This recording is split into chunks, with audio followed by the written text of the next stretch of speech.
Hello M4 viewers, a grand welcome to another segment of M4TV's Let's Connect. There is an old saying, life isn't about waiting for the storm to pass. It is all about learning how to dance in the rain. People across the globe are somehow dealing with the same situation now. COVID lockdown is teaching us how to improvise our lifestyles. In Let's Connect today, we are connecting with a very special person. He is an accomplished academic, diplomat and a global leader in public health. He has hosted many international conferences and spoke at United Nations General Assembly in New York and World Health Assembly in Geneva. He was a consultant and an advisor for World Health Organization on several projects. Connecting with us today from Pune, Professor Dr. Joe Thomas, Associate Dean, MIT World Peace University. Welcome, Dr. Joe. Welcome to M4TV's Let's Connect. Welcome, Dr. Joe. Thank you. How are you, Joe? I'm good. How are you? Yeah, I'm very well, thank you. Considering this current lockdown situation, it is kind of easing now, so which is it's the hope. Joe, how is this lockdown treating you? Are you one of those people learning to dance in the rain rather waiting for the storm to pass? This is my second month in the lockdown. Yeah, that's right. I'm mostly homebound. Yeah. And I'm really waiting for the rain to dance. That's right, yeah. So you're waiting for the rain so you can dance? Right. Okay, because that's Pune right. is still summer. Pune it is still summer. Is it? Okay, yeah. How is this lockdown situation over there? Like, how's the people over there, dealing with it? This is almost the second month of our lockdown. Yeah, yeah. And what we call it as it's almost complete lockdown for the city, and the entire nation is under lockdown. Yeah, sure. Very limited services are operational, healthcare services, and essential services like a fire service, police. Yeah, yeah. And other than that, most of the services are under lockdown. Oh, right, okay. All the universities are shut down, schools are shut down. Yeah. But we immediately transferred all our teaching to online teaching. Oh, yeah, that's so, good. Yeah. So all our teaching, all our programs and our conferences, even international conferences are online now. Sure. And Dr. Joy, I figured you are a Melbourne resident who worked as an Australian advisor for East Timor. You also worked as a regional manager for Northern Territory AIDS and Hepatitis Council. Can you tell me what made you to go all the way to India and pick up a job over there? What do you do there in Pune actually? I went to World Peace University. Sure, okay. For the last 30 years, it was a community college. And 3 okay. years ago, this college is upgraded to a university. Yeah. And they are in the process of expanding their programs. And my assignment is to establish a new faculty on sustainability studies. Sure, yeah. Under the faculty, we have 5 schools, including a school of public health. Yeah. And my faculty is supposed to contribute to the education and learning of about 300 students. Sure, okay. Oh, that's great news. You must be a very busy man. Yeah, because we have 5 schools. Yeah. And the classes, some of the classes, they begin at early morning 8:30. And sure. some of the classes are late at 9 o'clock. Okay. So I have to keep an eye on all the classes, whether they are running properly, running smoothly, any technical backup, faculty support. Yeah. So, generally sometimes we joke about it. Yeah. We work more hours in the lockdown period than the normal period of time. Okay, that's what I was about to ask you. How is this lockdown affecting you personally? Do you actually get any free time, considering you are actually conducting webinars, conferences, back to front? Yeah, sometimes we are in a bit of a confusion. Are we working or are we in leisure time? Sure. But in that process, we are full-time working, because there'll be calls, there'll be a conference call, there are telephone calls, there is inquiries. Yeah. And generally, people feel that you're on vacation, you're on lockdown, Yeah. So you're supposed to be free at any given time. So calls can come yeah. early morning, late night. Oh, okay. So people's expectations Right. are really high these days, isn't it? Because yeah, everyone's expected to be at home and free for you. Yeah. Right, that's correct, right. Okay. So how is this lockdown affecting the university in general? I mean, the faculty and the students, how they are dealing with it? We have about 7,000 students in the campus. Yeah. But the campus as a physical entity is completely locked down. Nobody can enter the campus. Yeah. And all the faculty, we are at homebound. Ah, sure. But at the same time, we have a regular staff meeting, regular classes, regular conferences, regular training programs, all are online.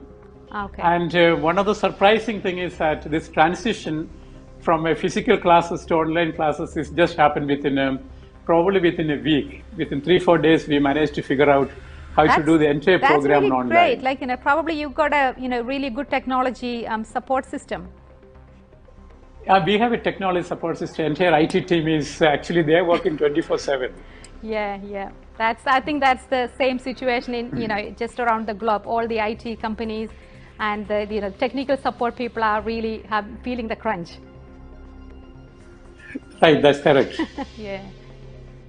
And how effective you think it's the distant learning for the students, the university students? I believe probably most of the students are from the metro region. Because of the lockdown, so many students have to go home, like where they live in the villages. How they are really effectively using your distant learning facility? As I mentioned earlier, my students are coming from all over the country. Some are coming from down south, some are from the north, and some are coming from the northeast Manipur. Yeah. So the internet access varies from city to city, and in the villages, the internet is not that strong, particularly high-speed internet access. Yeah, that's what I was thinking when I asked you. Yeah. And we didn't had time to do this assessment about the students' variable access to internet. But almost overnight, we said, tomorrow onwards, all your classes will be online. Sure. And then what we noticed that the students from the villages, their access to internet is quite often not through broadband, it's through the mobile phone internet access. Right. And that is not very strong to do a video conferencing to conduct the classes. Yeah. So we do a kind of a hybrid of sometimes it is a teleconference, sometimes it's a video conferences, and some students are attending through the videos and some are through their mobile phones. So there's a mix of many things. Sure. And this also led to many of the very unexpected issues and the challenges. Yeah. Do you have any for example, challenges you want to share with us? I can tell you some of the interesting stories how evolved out of it. Yeah. See, one of the students who is in the village and his internet access through the mobile phone range is little patchy in his home. So what he did is that he just moved out. He went to the paddy field and he put a chair and a table under the tree and he was attending the classes. Sure. And to get a good coverage, good mobile phone coverage. Yeah. And guess what? One of the police officers, because the villages also they're enforcing the lockdown. Yeah. So the police officer saw that somebody sitting in the village in the paddy field. Yeah. He went and picked him up. He's in front of all of us, and saying that you're not supposed to sit here. You're supposed to go home. And then they started telling us we are not supposed to run classes because there's a shutdown. How can you do this? So we tried to explain to him, all of us are sitting in our home and we're doing it. Then he said I should write a letter to the district commissioner explaining this to release him. So immediately I wrote a letter, sent it to the WhatsApp to release him. So we had such a laugh, but actually worried about it because the Indian police force, they can be sometimes little unkind to the people whom they pick up. So that is sort of worry. Yep. Yeah. But anyway, things went on smoothly. He was released. Yeah. So this is one of the standard joke among our students. We talk about, be careful who is the next one will be picked up. So do your classes sitting at home and attend the classes. Okay. Thank you. So your student actually had to go to the police station? Yes, right, for questioning. Okay. Oh, that was a challenge. It was, and all of us slightly worried about it because many reasons. Dr. Joy, as an international public health leader, you have a very extensive travel experience, and you have traveled across more than 60 countries. And tell me which country or city you personally likes the most. Of course, it's Melbourne. Oh, is it? Oh, that's really good to know. Thank you. And I'm looking forward to come back to the Faulkner Park and taking a walk. Ah, sure. Okay, yeah, taking your dog for a walk, yeah.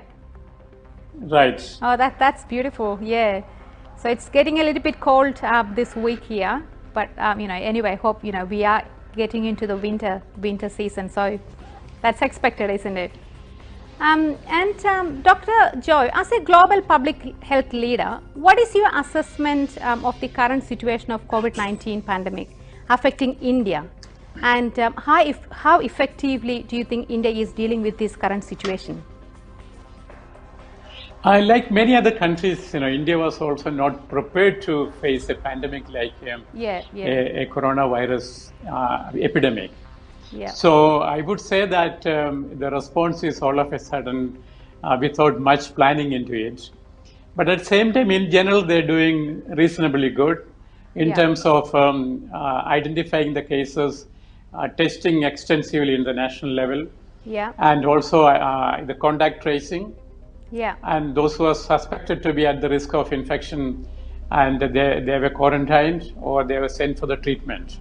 Sure. So in general, they're doing, considering India's fragile public health system, and also India, we're talking about such a huge, it's almost a cluster of different nationalities with different languages. So from that point of view, the communication is reasonably good. They're using the internet, the applications very extensively for monitoring the disease and the spread of the pandemic. Sure, okay. Well, that's good. Thank you for that assessment. Do you think there are any lessons the public health system should learn from this pandemic, especially India's public health system? See, as a public health person, I have a bias towards the need for strengthening primary health care. Okay, yeah. Because unless there is a primary health care system is in place, you may not be able to provide treatment for the people who need treatment. Sure, yeah. So the second thing what is helping India is to cope with this pandemic is the extensive network of public distribution systems. Sure. So, and again, I would say that India's information technology capacity is helping, because Government of India has created specific apps only to monitoring the COVID pandemic, and also many of the state government, they also created their own applications to monitor the infection, monitoring the spread of the pandemic. So they use IT extensively in dealing with the pandemic. Okay. And how about Kerala? Like, because in the newspapers and in the TV channels, we hear a lot about Kerala's health system, and apparently they are doing really well. And Kerala, they're doing reasonably well, and there is some of the mathematical modeling which I had an opportunity to take a look at it. Yeah. So they use extensively scientific data and evidence to monitor the program. And Kerala has got two important aspects. One is they're providing treatment for the people who are quarantined. Sure. And also there is a very strong social support program. Okay. And the mitigation program is targeted to the economic consequences of the pandemic. Okay. People who lost job, there's an extensive loan program for the women self-help groups, those are self-employed people, and also small-scale industries. There is a compensation program. Kerala government is, from the state government itself, is offering about $2.5 billion worth of social mitigation support program by the state government. So this could be one of the reasons they managed to keep the infection under control. Oh, that's great news. That's actually good. I have recently seen a webinar conducted by your university and conducted by your university about a course you're offering, a Masters in Public Health. Is that opportunity still on? I offer 6 Masters program. Masters in Public Health is one of that. As part of the promotion nowadays, we do, the students who applied, we organize webinar for them. What you saw is a webinar directly targeted towards the students who applied for the Masters in Public Health. Yes, Of course, the classes will begin only in August. Yeah. Most welcome. If anybody is interested in doing a Masters in Public Health, you know where to go. There you go. Dear viewers, you've heard that. Here comes an opportunity for you all. If anyone's got the right qualification for that, do you know when you want to do a Masters in Public Health, whom to contact? Thank you, Joe, for that. And Thank you. I think we're just going to finish here. And thank you so much for your precious time connecting with M4 viewers today. And you're always welcome to come to our studio when you visit Melbourne next time. And thank you. You have a very good day. Thank you. Thank you for inviting me. Good day.